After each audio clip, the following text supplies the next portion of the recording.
Hi, we're here. It's an exciting day. So we finally have the GoPro Hero 10. It just arrived on our doorstep. We bought it ourselves and we're taking it out for a very first test. And this will be a very raw test. All we have is the GoPro on its own. So there's wind and there's really harsh light. So you're about to see how it performs on its own with no enhancements whatsoever. But yeah, we're coming at this from using the GoPro as a vlogging camera, which we have successfully done for the past few models ever since the Hero 7. And this is a raw test, as we just said, so this is going to be unedited. This is just how we're shooting it, but we'll have plenty of videos coming up where we deep dive into using the GoPro. But this is our very first test that you're seeing for the very first time. We're shooting with the following settings, and that is 4K 24, our bitrate is high, and our sharpness is low, I think, right now. Yeah, and we're also shooting in Hypersmooth Boost, which is the highest form of Hypersmooth. It's also Hypersmooth 4.0, so it should be ultra smooth footage. So let's see how it does. Oh, and the color I believe is natural. All right, so now Starting with natural. For the first time there's a color setting that is beyond flat or normal. Now there's natural and vibrant. Let's see which one does what. Now, first thing right away, the sun is now behind us, so we're about to test the dynamic range here. No camera in the world looks pretty when you're having the sun in your back. If this one does, then that would be really, really amazing. Another thing to note is that we're not using the media mod or any external microphones. This is only the GoPro's internal mics. So very curious to see what that sounds like. And there is some wind right now, so we have wind reduction on auto. Hopefully it does well. And this will tell us though how useful this thing is on its own. I mean, if a camera existed that can just be so lightweight and nothing to fiddle with, that you can just take it and go, that would be awesome. That would be amazing. Also for lenses, we're using linear with horizon leveling. The horizon leveling is supposed to be enhanced where you can twist the GoPro, maybe demonstrate that right now. You can be like turning it, and we should still keep a relatively flat horizon, even though right now we're twisting it to the sides. But it should be pretty undetectable for you guys. Fall is here, unfortunately. Yeah, fortunately or unfortunately. Some people really love it. We're kind of in between, I think. It's kind of nice to have relief. We are about to change the sharpness settings because we were on low. Low was too fuzzy on the GoPro 9. We want to see if it's usable on this one, or whether we should be low when it faces our face, or whether we should be medium. Yeah, on previous versions we always shot low, but on the Hero 9 we actually had to bump it up to medium because we found that low was a little too fuzzy. So let's see what medium looks like on the Hero 10. Okay, this is sharpness medium. Bitrate is still high and it's still 4K.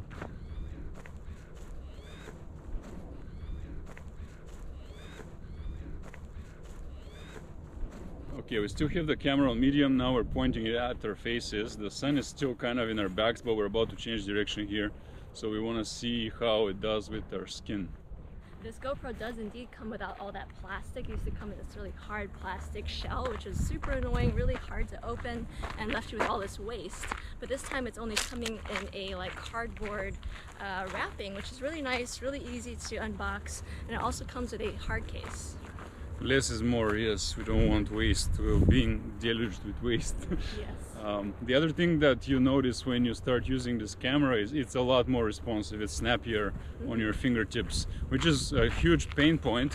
But an even bigger pain point, at least I had with GoPro, was how long it takes to turn on the camera. And that is now vastly improved as well, so I'm very relieved. It wasn't just that, but it was also just responsiveness in terms of the quick start function. It wasn't really quick. It would take a few seconds, and even snapping a photo would have a long lag.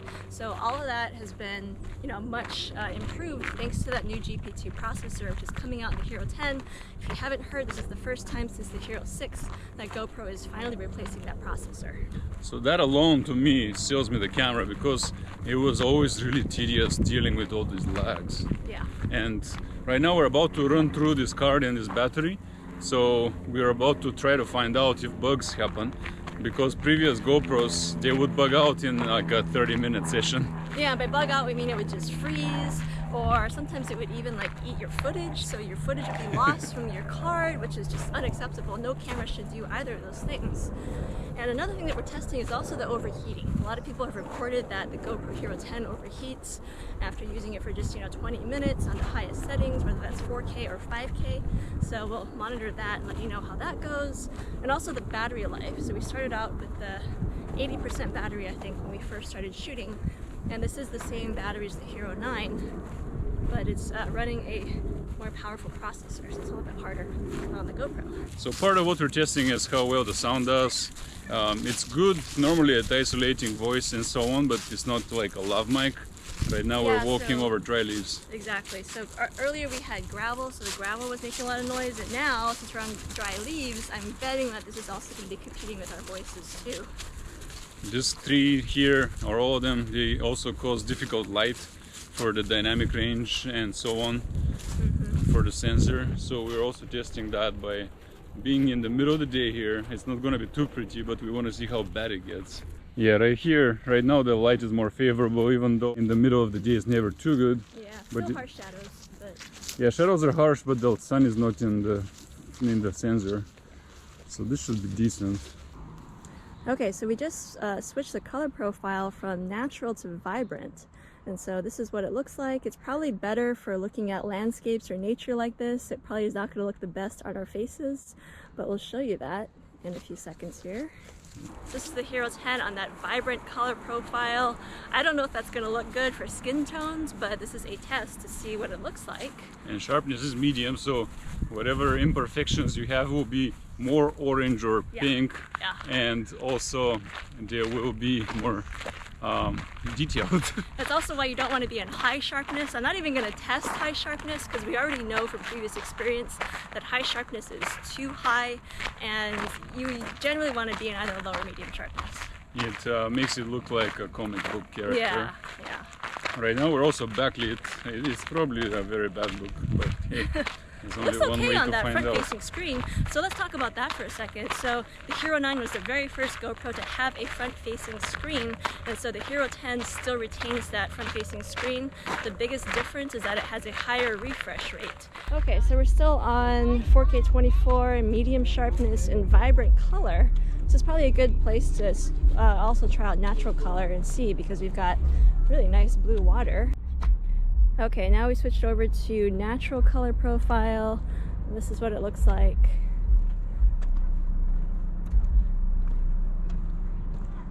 This is kind of a hard one because you may actually want vibrant in this case because these colors are just so pretty. It's a matter of what it does to your face. So this is what it looks like with a natural color profile on our faces. Yeah, this is what it looks like. Yeah, with the full noon sun in our face, so I probably look like pale, ghostly. This is a time when you actually really want ND filters, which again, we're not using them, but if you use an ND filter, that would really even out our skin tones a lot better and even out the lighting. I tend to really like vibrant color, so if it wasn't for our vlogging that we do with GoPro, I would probably just keep it on forever. But judging by like our Fujifilm, for example, the vibrant profile called Velvy over there, makes your face look not good at all. I would say in general vibrant is not good for faces unless, I don't know, you're wearing really vibrant makeup and you want that to stand out. But I would guess that in general, if you're vlogging and pointing the GoPro at your face, then you probably want to keep it at natural. But we haven't seen the footage yet, so we'll let you know in the conclusion later on. Since we're on the lake, it's a good time to test dipping it into water and see what the GoPro sees under there, whether this hydrophobic coating is good. And so I'll try to do that. Okay, here we go. I'm still in linear, but I'll have the horizon leveling off, so it's easier when I'm starting to use different angles here.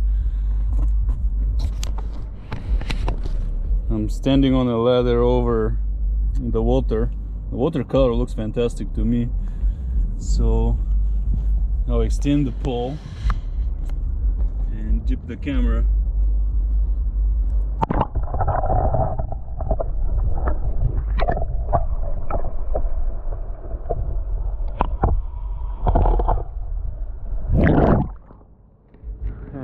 That's what the screen looks like. That looks pretty good. Yeah, I don't see any droplets on it. Wow. Let's put it back in.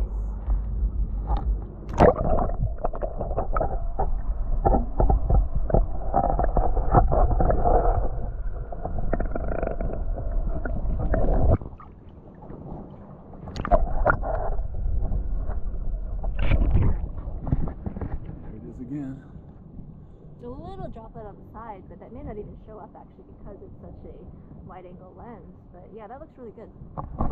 The other question now is, since I dipped the GoPro, how well the mics are working, whether they're muffled, is this water draining as promised, and how fast. It wouldn't be a GoPro test if we didn't try out the Hypersmooth with a little bit of a run, and I will be extending the pole, so that's going to introduce more shake. It's because I want to get a bit of a wider shot of myself.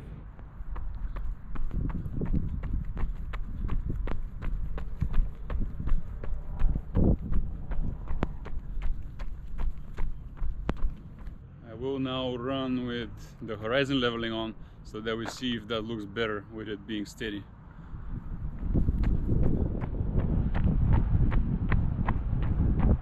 I'm running downhill too, so there's actually a lot more shake than normal. Right now I'm switching to even ground, so here hopefully the shake is less. And I can see my pole shaking hard. Let's see how this looks. My last test was indeed suspiciously wide because I had hit super view instead of linear plus horizon leveling. So this is actually linear with horizon leveling.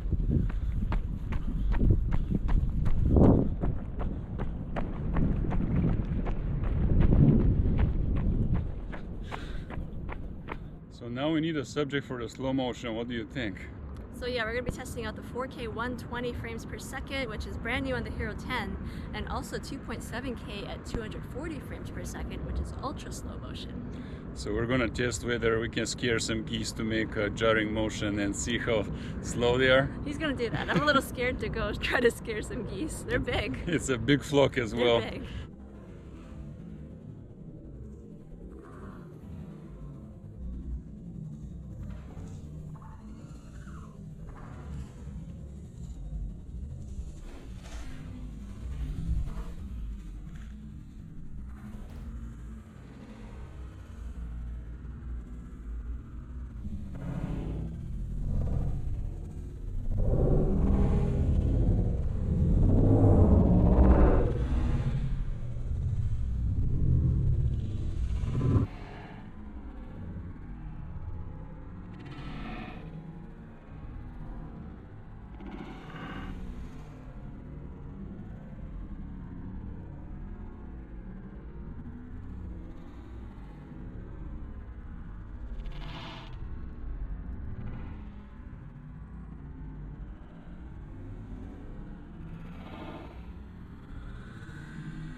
So last test we'll play around with some resolutions and frame rates that we don't normally shoot in. So right now it's 4K 60 frames per second, which should put a little bit more stress on the processor and the battery. So we'll see how this goes and also how that GoPro is feeling. It is actually a little warm. So the GoPro is a little warm. We've been shooting, I don't know, maybe 30 minutes so far. And so it's fairly warm, but it is also sunny. So the sun might be making some. We did just do ultra slow motion testing. Yeah. So that's hardcore on the processor. All right, so now we're shooting at 5K 60 frames per second, which is the highest resolution and frame rate that you're able to do on the GoPro Hero 10. So if it crashes, it's gonna be now. Right. Yeah, And we'll see how this goes. This is better than most people's eyesight, right? So it's a bit excessive. Yeah, But so this will be putting a lot of stress on that processor, probably also the battery life. So this is, you know, the setting that a lot of people are saying is causing overheating if you're shooting in 5K for a long time. But I would say, you know, another reason to not do that is your memory card. It's going to really max out your memory card. Oh god, it's about to run out in that case. We only started with 32 gigs. Yeah, so we'll see. We're testing this out. We're going to see how long we can go before something overheats or something breaks. But you know, so far, no freezes, no bugs. So that seems to be fixed on the Hero 10 so far. Yeah, and using it is such a great relief. Everything is faster, much more painless. GoPro always felt so gimpy, like you're trying so hard to do a basic thing on it. Right. And now it's actually doing what it wants to, and now it's actually doing what it should and what you want to do, not what it can kind of do. Yeah. That was the number one thing we wanted from the Hero 10, was just for them to improve the usability more than anything else. And so far, based on that alone, I am extremely happy with the Hero 10. Exactly, so that alone is worth it for us. Okay, so the Hero 10 is back on 4K, 24 frames per second, not shooting in 5K anymore. And a lot of you had questions about overheating and if that was going to be an issue on the Hero 10, because it was supposedly an issue on the Hero 9. Now for us, we never experienced overheating issues on any of the GoPros, the Hero 7, Hero 8, it just has never been a problem for us. And I do think it's based on our style of shooting, in that we only really shoot in 4K 24 or 4K 30 frames per second. And we also keep our recordings relatively short. We keep them under 10 minutes per recording for various reasons. And so if you do that, you can pretty much avoid overheating in any kind of GoPro that you're shooting on. Now for the Hero 10 in testing, we did try to shoot at 4K 60 frames per second, as well as 4K 120 frames per second, and even in 5K 60 frames per second. And those were the settings that a lot of people said were causing overheating issues. And so after shooting in those settings with the Hero 10, I did notice that the camera does indeed feel extremely hot after you're done shooting. But again, we only shot for maybe 10-15 minutes max at a time, and that wasn't making our Hero 10 overheat to the point where it turned off, but it certainly does feel extremely hot and a little bit hard to handle. Another question was about battery life and if that is any better on the Hero 10, and I'd say so far that no, it is not. The Hero 10 does use the exact same battery as the Hero 9, but because it has a faster and more powerful processor, it's using a lot more battery. And so we started off this test, the battery was I think at 80%, and now about an hour and a half after shooting, it's at... the battery's at 20%. So it definitely is draining a lot faster than the Hero 9, but again, we were shooting at higher frame rates and resolutions than we normally do. But with that said, I would definitely make sure that you stock up on at least one spare battery, probably 2 or 3, if you plan to shoot with the Hero 10. Well, now it's time for a low light test with the GoPro Hero 10, and we're gonna see how it performs after the sun sets. It's about 7:15 p.m. right after sunset, and this is about when the GoPro historically really struggles in low light. And there's also this phenomenon in previous GoPros where Hypersmooth seems to turn off, so the footage not only looks really dark and grainy, but it also looks really shaky. So we'll see if the Hero 10 does any better in low lighting and how it compares to the Hero 9 Black in the dark. So for reference, I am shooting in Hypersmooth Boost, which is the highest form of stabilization with the Hero 10. We also have the ISO max set to 1600, but we might bump that up to 3200 to see the difference. And that's one of the biggest ways to make an impact when you're shooting in low light. This is a vlog test with the Hero 10 and the Hero 9 in low lighting after sunset.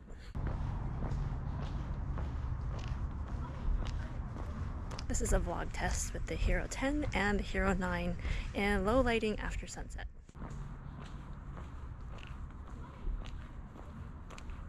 This is a vlog test with the Hero 10 and the Hero 9 in low lighting after sunset.